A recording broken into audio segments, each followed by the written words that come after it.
Baiklah adik-adik, sekarang kita akan melanjutkan belajar tentang intensitas dan taraf intensitas yang judul besarnya masih tentang gelombang bunyi. Nah, pertama kita akan membahas tentang intensitas. Nah, intensitas merupakan daya setiap satuan luas. Nah, karena kita fokusnya ke bunyi, berarti intensitas bunyi. Nanti kalau misalnya kita bicara tentang hujan, intensitas curah hujan, dan lain sebagainya. Karena kita fokus ke bunyi, berarti intensitas itu dilambangkan dengan I. Oke, dia dirumuskan dengan P per A.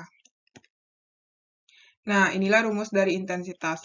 Nah, intensitas itu satuannya adalah watt per meter pangkat 2. Nah, P adalah daya, satuannya watt, A adalah luas permukaan bola.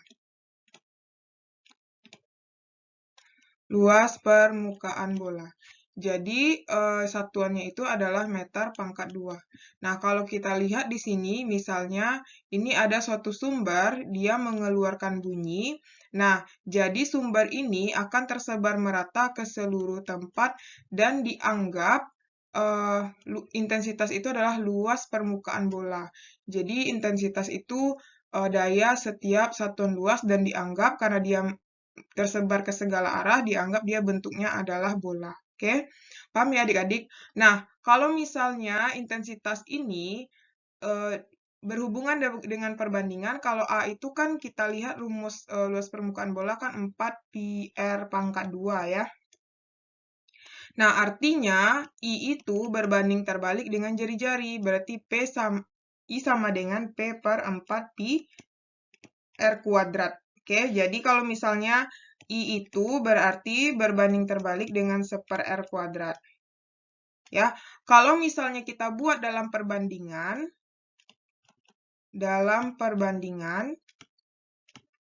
berarti I1 per I2 sama dengan R2 kuadrat per R1 kuadrat. Oke, jadi inilah rumus intensitas dan perbandingan dari intensitas yang harus adik-adik pahami ya, yang kakak kotakin warna merah, oke? Nah, kalau misalnya adik-adik sudah paham, kita lanjutkan contoh soalnya.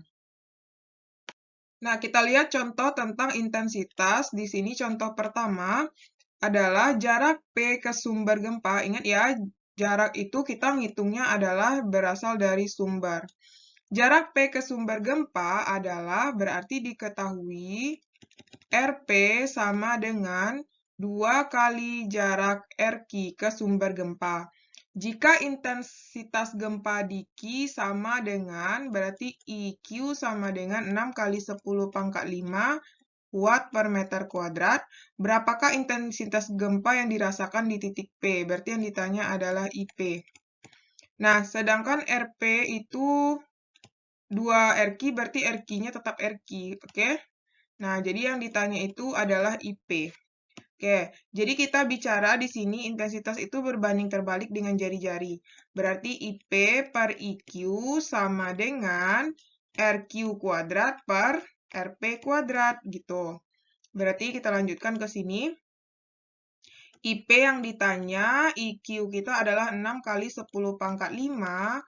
RQ kita adalah RQ kuadrat. Jika dikuadratkan, RP dikuadratkan adalah 4 RQ kuadrat. Berarti RQ boleh kita coret. Oke, jadinya di sini kita kali silang, 4 IP sama dengan 6 kali 10 pangkat 5. Berarti IP sama dengan 6 kali 10 pangkat 5 dibagi dengan 4. 6 dibagi 4 itu berapa? Berarti sekitar 3/2. 3/2 itu adalah 1,5 ya. Berarti 1,5 kali 10 pangkat 5 watt per meter kuadrat. Nah, itulah nilai dari IP. Nah, untuk lebih jelasnya lagi, kita lihat contoh soal kedua. Contoh soal kedua, oke, di sini katanya, intensitas gempa di lokasi yang berjarak 200 km, berarti diketahui R1-nya adalah 200 km dari pusat gempa ya. Oke, dia udah bicara dari sumber. adalah nilainya I1 adalah 4,5 kali 10 pangkat 8 watt per meter kuadrat. Berapakah intensitas gempa di titik P yang berjarak 100 km dari pusat? Nah, karena udah dari pusat, berarti kita misalkan ini adalah R2 sama dengan 100 km, dan yang ditanya I2. Oke. Nah, jadi di sini kita buat rumusnya I1 per I2 sama dengan R2 kuadrat per R1 kuadrat. Oke, jadinya I1 kita 4,5 kali 10 pangkat 8 per I2 sama dengan R2 kita adalah, ini dikuadratkan, R2-nya adalah 10.000. Ini dikuadratkan adalah R1-nya 40.000 ya. Berarti ini kita coret habis. Nah, jadi kita kali silang 45 atau I2 aja ya. I2 sama dengan 4,5 kali 10 pangkat 8 dikali 4. Nah, 4,5 dikali 4 berapa? 20, 16, 8. Berarti 18 ya. Oke, jadi 4,5 dikali 4 adalah 18 kali 10 pangkat 8 watt per meter kuadrat. Nah, inilah nilai dari I2. Oke, paham ya adik-adik? Kalau misalnya udah paham, kita lanjutkan lagi tentang taraf intensitas.